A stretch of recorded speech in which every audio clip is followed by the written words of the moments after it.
Yep, let's get back into the dollars and the cents. Yes, sir. Yes, sir. It is Five Friday feedback, viewer mailbag time. And today we have a letter. Life's financial seesaw. Seesaw. Should I save or should I splurge? Ba-na-na-na-na-na. Oh, should I stay or should I go? Yeah, that's where that's okay. what I was saying. Yeah. I get what you're okay, saying. I'm glad.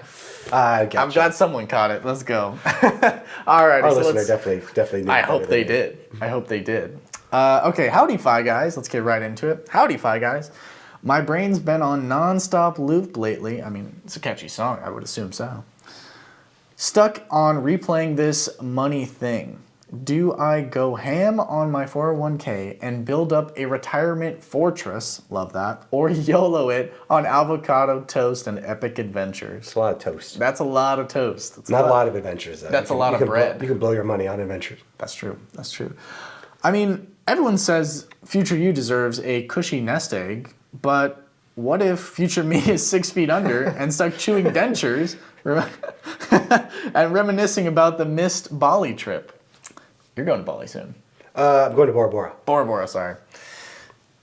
I expect pictures. Yeah. Anyway. And then I'm going to Japan, but we had to cancel Bali. Damn, that's unfortunate. Anyway, so that was not a flex. That was just putting that out there. Oh, it's amazing what you can achieve with financial freedom. Yeah. Yeah, okay. So picture this.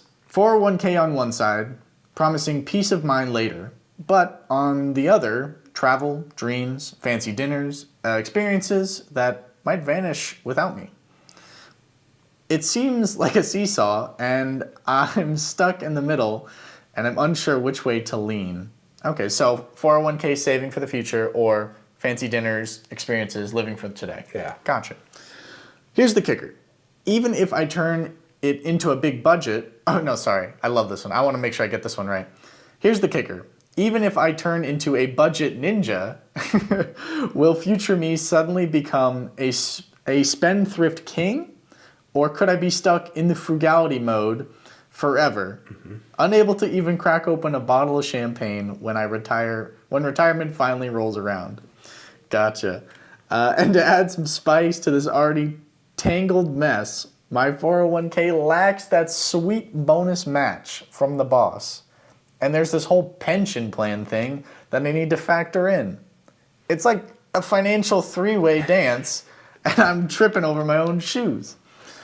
I like the way this guy writes. Yeah. I like this. This is my type of viewer. I love it. So, Gurus of Green, new favorite thing. Gonna put that on a t-shirt one day. So, Gurus of Green, I need your wisdom. Is my brain overthinking the whole future versus fun thing? Where's the secret sauce in balancing tomorrow's joy or security for today's joy? Please share your insights with me and help me find my financial groove before I fall off the seesaw and faceplant into a pile of bills. From Future Frugality or Spendthrift Spree, Fi Guys, lend me your wisdom to set me free. I love that. That was great. That was a fun one. I enjoyed that. I really enjoyed that. I might have to put that on my wall. Yeah. I really like what do you say? Gurus of Green? Gurus of Green. There was a lot of good ones. Gurus of Green. A spending ninja or saving ninja. There was ninja somewhere in there. I like that. That was funny. Okay. That was good. I love that. Okay. So there's a few different questions that he's asking here, but it sounds like the biggest one is like, do I have to? He sounds like it's an either or. Mm-hmm. It's either I save for my future or I have fun. And I first have to pose the question, does it have to be either? Can it be somewhere in the middle? And that's really where I think like the middle path lays, and that's where this answer is really going to go to. So I'm going to break this down into 3 different sections. The first one is let's find the right ratio of where is the middle for you, for our listener in specific. Yes. So the first thing it's always going to do for that is we have to do a personal assessment. We have to define what your priorities are, your values, what brings you joy. Well, what level of security do you want in the future? You know, I know what it is for myself, but I don't know what it is for you. So ask yourself that. For a really long time in my life, and this is the thing that got me to Coastify and like got me to where I am now, is I forgoed. Is that the right way to put it? Yeah. I delayed it. Yeah. I forgoed like having fun, saying that once I hit this magical number in my account, then I'll be able to have fun again. Yeah. And I think you hit it on the head where you said, even if I save all this money, when I get to retirement, am I going to be able to crack open a bottle of champagne, or am I going to be too spendthrifty? I like to think of it as like a muscle. So you need to be able to balance those muscles. You know, you don't want to work just biceps all day and then never do triceps, or just upper body and never do legs. Because that's not balanced. It's not balanced. It's the exact same thing with spending. You want to be able to both spend on things that bring you joy, things that were really going to light you up, and then cut ruthlessly the things that don't. But also you want to save for your future. So it's going to be, you know, really I need you to like analyze your income, analyze your expenses, your current retirement savings. And this is going to determine like what's a realistic contribution to your 401k, and what's also going to keep you presently happy. Because obviously I'm not telling you like forego all the avocado toast in the world and forego going on trips in order to max out your 401k, because like you said, you might not make it to retirement, but statistically you will make it to retirement. And statistically, the people that say like, I'm not going to make it to retirement, end up being broke and having to like work at, I don't know, as a greeter somewhere for the rest of their life. Yeah. And that's no way to finish your life off. No. Oh. No. You know, another thing to think about when we're talking about like the finding the right ratio is, does it have to be your 401k? I know you said your 401k doesn't offer a match. So I would still say use the 401k. I don't know where you are kind of like financially and wanting to invest, but you can always look at like a Roth. Based off of what you wrote, I'm assuming you're a little bit younger. Yeah. Yeah, I can feel that too. Yeah, especially with the avocado toast. Yeah. So, you know, I would say, you know, maybe even look into like a Roth IRA, because you can do that and max that out, or even put money into there and not have to worry about the 401k thing. So let's kind of work down like balancing your present and your future goals. 100%. So I'm not a really big guy on like rules for finance, because everyone's a little bit different, but I'm going to give you kind of a basic rule that is pretty common in the financial industry. Okay. It's called the 50-30-20 rule. Okay. So this is really a budgeting framework. Okay. And again, framework. Like it's not everything. It's a rule of thumb. It's not end all be all. Rule of thumb. Gotcha. 50% of your money should go to your needs. That's your like your fixed costs, your rent, your utilities, your car payments, your insurance, all that stuff. 30% going to your wants. This is your travel. This is your avocado toast. This is, you know, going out on a date and getting drunk, whatever it is you want to do. And then the other 20% goes to saving in debt. Yeah. So 50, 30, 20. And the other 50 is also have like taxes and stuff like that. Yeah. So that's might be a good place to kind of start.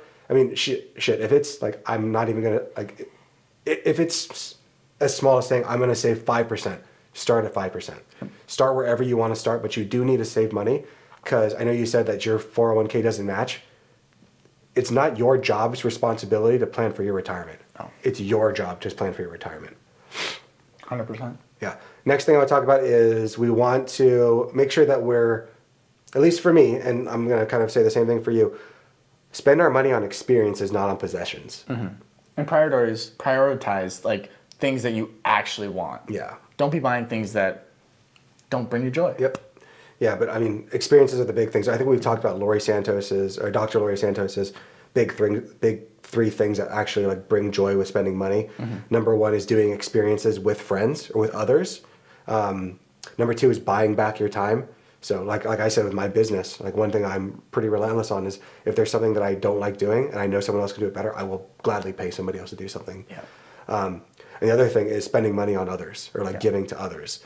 So that's, you know, take that what you will, but I would say like maybe forego the avocado toast unless you're doing it with friends and stuff, and like have more adventures. Yeah. And like really try to create those memory dividends. That's one big thing that I have like really learned, especially with being with my wife, because she is a spender, is you don't want to just wait till the future, because if you flex that muscle for too long of just I'm going to save money, I can tell you from experience, once you hit that magic number in your account of like, I have the money that I thought I needed, you won't be able to spend it. You won't be able to enjoy it at all, because you've never spent or flexed your spending muscle. Yeah. So it's a balance, right? Yeah. Another thing that might be helpful is like small indulgences. So maybe like incorporating like small little things to give you that pleasure that you need, that dopamine hit, and sticking to your budget that you are keeping up with. We need to celebrate the small wins, right? And then let's talk about your specific concerns. Yes. So number one was the 401k match. We kind of already talked about that. So it doesn't matter if your company gives you your 401k or not. If they did, that'd be awesome. I would love for you to at least get the match. But it's not your job to plan for your retirement. It's your job. Yeah. So even if they're not matching, you still need to save money. Right? And you don't need to save it in the 401k if you don't want to. It can be in an IRA, it can be in an HSA, it can be wherever. but you still need to save money for your future, buying assets, things that are appreciating, so that when you hit that retirement age, you're going to be where you want to be. I think of it this way. If you are 20 years old, every dollar you save is going to be $16 when you hit retirement. If you're 30, it's $8. If you're 40, it's $4. And then if you're 50, it's $2. So getting that ball rolling sooner, I mean, would you rather take $2 at 50 or, a dollar right now is $16 when you retire? Yeah. Now just multiply that a few times and we're going to see that money really starts to compound over time. This is the rule of 72. Did it backwards. Yep. That's what I did in my head right there. No, I love that. Another thing that you just mentioned is you said that your job maybe has a pension plan? Remember he said something about like there's whole like pension a weird pension thing. Yeah, you didn't go too much into detail. So maybe if your job doesn't offer a 401k, they are offering a defined benefit plan, which is a pension. So the way that pensions kind of work is when the 401k came around, basically all employers were able to say like, oh great, we don't have to worry about this pension thing anymore, because before it used to behoove people to work at a company for 20, 30 years, because not only did they get to work for a company, but when they retired, that company was now obligated by law to pay this person for the rest of their life and keep them like going.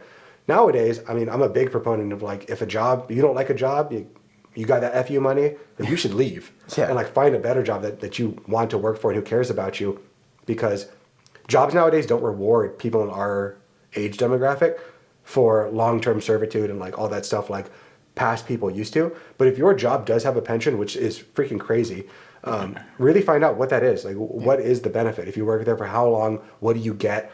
Because you need to factor that into your plan as well. And if you really need help, you can always reach out to me. I'll be happy to help you out there on like what's this going to mean for you, and do I really need to save as much with my 401k, knowing that I'm going to stick with this pension, but that also really ties you to this company, because most pension plans are like you have to work there for a certain amount of years, usually like 20 years.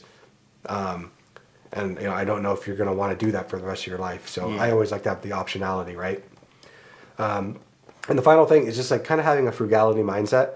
I really like to say like you are the aggregate of the 5 people you spend the most time with. So if you're spending time with like people who like to go out every weekend, blow all their money, doing whatever it is, bad influence, it's going to be tough for you to save for your own retirement. I think I kind of talked about with my own story when I went to high school. I met my old group of friends. We were all like, some of us didn't have a lot of money, some of us did have money, but all of us were like, for one reason or another, just very, very frugal people. So being around that allowed me to also save money, because it became like a game of how much money can we save. Obviously, when I started getting money, I took it to the opposite extreme and started spending all my money, because I thought like, now I finally made it, now I need to show people that I made it. And then I took it again to the other extreme of saving all my money and never having fun.